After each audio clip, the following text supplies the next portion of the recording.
play hide and seek? You hide and I'll find you. I will show you where I play hide and seek. Audio Jungle. I lost my mom. I'm alone and scared. Audio Jungle. Don't be afraid.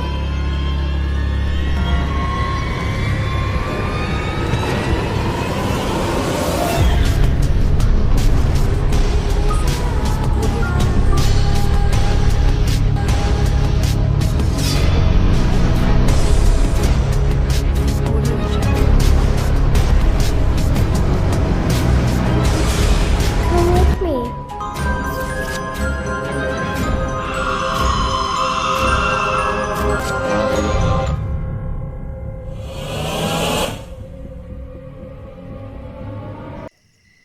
अस्सलाम वालेकुम listeners, मैं हूं आपकी host नीलम और नीलम आपको अपने channel में welcome करती है। शुरू करते हैं आज की वीडियो अल्लाह पाक का नाम लेकर जो इंतहाई आली रुतबा और बहुत जलीलुल कदर है। मैं अपने सुनने वालों के लिए ये दुआ करती हूँ कि मेरे सभी सुनने वाले हमेशा शाद और आबाद रहें, जहाँ रहें खुशबाश रहें। तो लिसनर्स, आई होप आप सब लोग ठीक होंगे और रोज़े रख रहे होंगे। और आप लोगों का रमज़ान कैसा जा रहा है, कमेंट बॉक्स में अपना फ़ीडबैक मुझे ज़रूर दीजिएगा। बढ़ते हैं आज की पहली स्टोरी की तरफ। ये स्टोरी मेरे साथ शेयर किया वकास ने। वकास बताते हैं जो कि यूके में होते हैं, मेरे रेगुलर लिसनर और स्टोरी सेंडर हैं। वकास बताते हैं कि आज मैं आपके साथ एक स्टोरी शेयर कर रहा हूँ। ये मेरे एक फ्रेंड की कहानी है। वो जिधर जॉब करता था अपने ऑफ़िस में, एक दिन वो अपने ऑफ़िस में काफ़ी लेट हो गया और निकलते निकलते उसको काफ़ी टाइम हो गया। जैसे ही वो अपने ऑफ़िस से बाहर निकला तो वो आगे गया गाड़ी में। उसने क्या देखा कि एक बूढ़ा शख्स बैठा हुआ है और गाड़ी को हाथ देखकर रोकने की कोशिश कर रहा है। मेरा वो जो दोस्त था वो गाड़ी से उतरा और उतर के उसकी तरफ गया। उसने कहा कि क्या बात है, आप ऐसे मुझे हाथ देख कर रोक रहे थे, कोई मसला है आपको? जिस पर उस शख्स ने कहा कि मुझे अल्लाह के नाम पर पानी पीने के लिए दे दो, मुझे बहुत प्यास लगी है।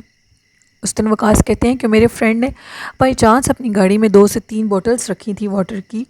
उसने वो पानी की बोतल निकाली और उस शख्स को दे दी। उस शख्स को पानी दिया और पानी देने के बाद उस शख्स ने उसको ढेर सारी दुआएं दी। और वो शख्स और वो जो वकास का फ्रेंड था वो गाड़ी में बैठ गया। जैसे ही वो गाड़ी में आकर बैठा, थोड़ा सा आगे गया तो उसको वैसे ये सोचा उसने कि मैं पीछे से देखता हूँ कि वो शख्स आखिर अब क्या कर रहा है। जैसे ही उसने पीछे से देखा तो वो जो इंसान था, वो बूढ़ा आदमी बहुत कदावर हो गया और इसकी गाड़ी को देखकर हंसने लगा और हंसता हंसता गायब हो गया। मेरा फ्रेंड बहुत ज़्यादा डर गया और इतनी टेंशन में घर गया। उसको बहुत शदीद फ़ीवर हो गया कि आज उसका सामना एक जिन से हुआ है। आखिर वो एक ऐसी मखलूक थी जिससे उसका सामना हुआ। लेकिन उस दिन के बाद वकास के फ्रेंड के जो माली हालात थे बहुत बेहतर होते गए। उसको अपनी जॉब में बहुत ज़्यादा तरक्की मिली, वो बहुत कामयाब होने लगा अपनी ज़िंदगी में। लेकिन वो चीज़ आज भी वकास कहते हैं कि उसके रोंगटे खड़े कर देता है जब वो ये सोचता है कि मेरा सामना एक जिन से हुआ था। ये सोच लेना इंसान के लिए बहुत खौफनाक है कि वो किसी जिन से मिला है या कोई जिन उसको मिला है, चाहे किसी भी वे में मिला हो।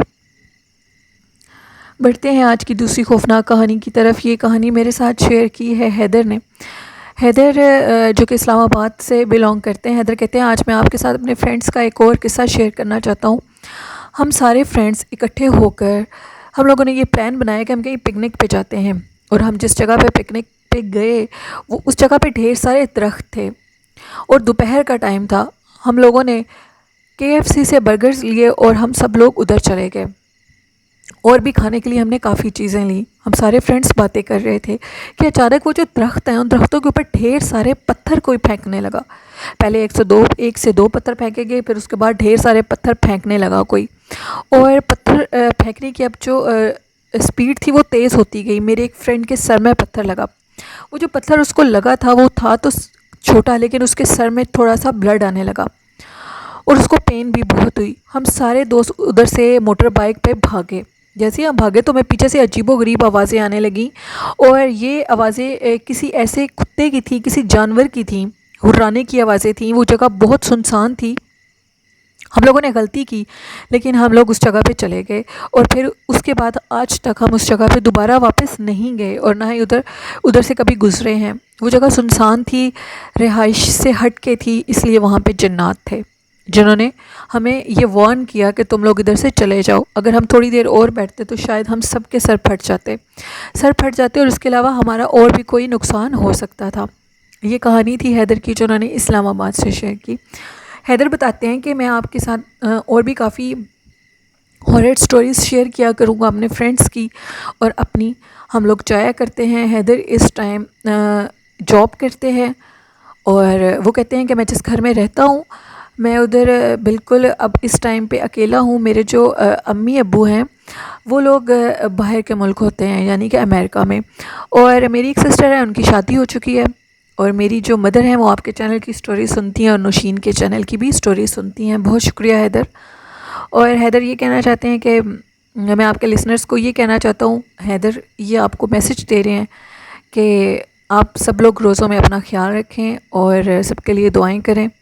हैदर के लिए भी दुआ करें। और thank you Haider story share करने के लिए। बढ़ते हैं आज की तीसरी खौफनाक कहानी की तरफ। ये कहानी शेयर की है मेरे साथ खुरम ने। खुरम कहते हैं कि मैं आपका रेगुलर स्टोरी लिसनर हूँ और स्टोरी सेंडर हूँ। मुझे आपके चैनल की कहानियाँ अच्छी लगती हैं, इसलिए मैं आपके चैनल पर कहानियाँ रोज़ सेंड किया करता हूँ। बाई चांस मैं उनकी स्टोरीज़ अक्सर देना भूल जाती हूँ या मैं उस दिन स्टोरी दे नहीं पाती। खुरम बताते हैं कि आज मैं आपके साथ एक कहानी शेयर करने लगा हूँ। ये कहानी बिल्कुल सच पे मबनी है और ये वाक़या हम लोगों के साथ पेश आया 1997 में। उस टाइम खुरम बताते हैं कि मेरी शादी हुई थी और मेरी शादी को 2 से 3 माह हुए थे। आज भी मैं इस वाक़े को याद करता हूँ। मेरी मिसेज़ शादी की हम लोगों की नेक्स्ट डे वलीमे की रात मेरी मिसेज़ रूम में सो रही थी और मैं अपने बाहर टेरेस पे बैठा हुआ था। उस दिन चाँद फुल था, यानी कि 14वीं रात का चाँद था। बड़ा अजीबोगरीब एक वाक़या मेरे साथ हुआ। वो इस तरह के मैंने क्या देखता हूँ कि आसमान पे चाँद के आगे बादल थे और हल्के से बादल थे, चाँद नज़र आ रहा था। तो मैंने क्या देखा कि एक अजीबोगरीब सा कुछ साया है, लेकिन वो साया ना औरत का है ना मर्द का है। वो क्या चीज़ है, दूर से नज़र आ रही है मुझे। मैंने उस चीज़ को जैसे ही गौर किया तो वो साया बिल्कुल मेरे करीब बढ़ता आ रहा था। मैं बिल्कुल टेरेस पे अकेला था और मैं स्मोकिंग कर रहा था उस टाइम पे।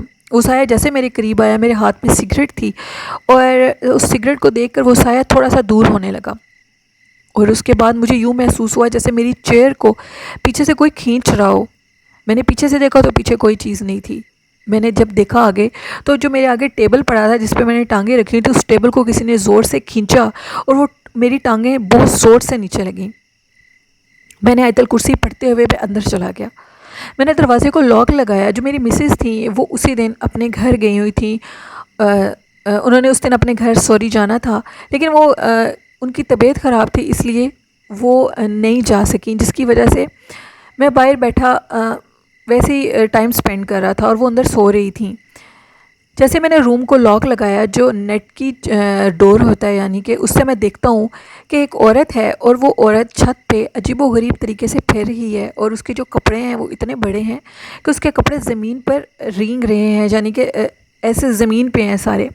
वो औरत बहुत खौफनाक थी। मेरे देखते देखते वो औरत फिर हवा में मुतदिल हो गई और गायब हो गई और उसके बाद नज़र नहीं आई।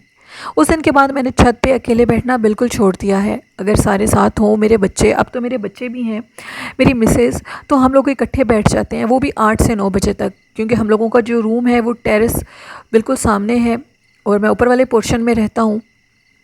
बैठना पड़ जाता है अक्सर, लेकिन 8 से 9 के बाद हम लोग बिल्कुल भी ऊपर नहीं, टेरेस पे मैं बच्चों को जाने भी नहीं देता। ये कहानी थी खुरम की जो उन्होंने लाहौर से मेरे साथ शेयर की। बहुत शुक्रिया खुरम अपनी स्टोरी भेजने के लिए। तो लिसनर्स, ये थी आज की कुछ खौफनाक कहानियाँ। आई होप आप लोगों को ज़रूर पसंद आई होंगी। अभी तक जिन्होंने मेरे चैनल को सब्सक्राइब नहीं किया और मेरे चैनल को देख रहे हैं तो मेरे चैनल को सब्सक्राइब भी करें और लाइक भी करें। जिन्होंने अभी तक अपनी स्टोरीज़ को मेरे साथ शेयर नहीं किया तो वो कमेंट बॉक्स में वे अपनी स्टोरीज़ भेज सकते हैं और डिस्क्रिप्शन बॉक्स में मेरे ईमेल आईडी और फेसबुक लिंक, मैसेंजर पे भी अपनी स्टोरीज़ को आप शेयर कर सकते हैं। और आज का अच्छा मैसेज ये है, सबकी मदद करें। रोज़े हैं, रोज़े में एक नेकी करने से 20 नेकियों का सवाब मिलता है और एक गुनाह करने से बहुत ज़्यादा गुनाह का भी हम लोगों को गुनाह मिलता है, यानी कि इसलिए नेकी भी डबल होती है और गुनाह भी डबल मिलता है अगर गुनाह करें तो। कोशिश कीजिए अपने आप को गुनाहों से बचाएं, नेकी करें, अल्लाह का ज़िक्र करें। जितना अल्लाह का ज़िक्र करेंगे उतना ही हम लोगों में हर किस्म की बुराई ख़त्म हो जाएगी। और अपने वालिदैन से ढेर सारी मोहब्बत करिए, इनकी दुआओं से आपको बहुत कुछ मिलता है और इनकी दुआएं आपको बहुत कुछ देती हैं। ये मेरा अच्छा मैसेज था आप लोगों के लिए। और कोरोना वायरस है, प्लीज़ घर से बाहर मत निकलें, अपने प्यारों का बहुत सा ख्याल करें, क्योंकि किसी एक को भी कुछ हो जाए तो ज़िंदगी बर्बाद हो जाती है। इसलिए घर से बाहर गैर ज़रूरी तौर पर मत निकलें, जितना हो सकता है अपने घर में रहें, अपना ख्याल रखें और अपने बड़ों का भी ख्याल रखें। ये था मेरा अच्छा मैसेज आप लोगों के लिए। इसी के साथ अपनी होस्ट नीलम वीर को इजाज़त दीजिए। अपना और अपने वालिदैन का ढेर सारा ख्याल रखिएगा। मुझे और मेरे वालिदैन को अपनी दुआओं में याद रखिएगा। अल्लाह हाफ़िज़, अल्लाह ने के बान।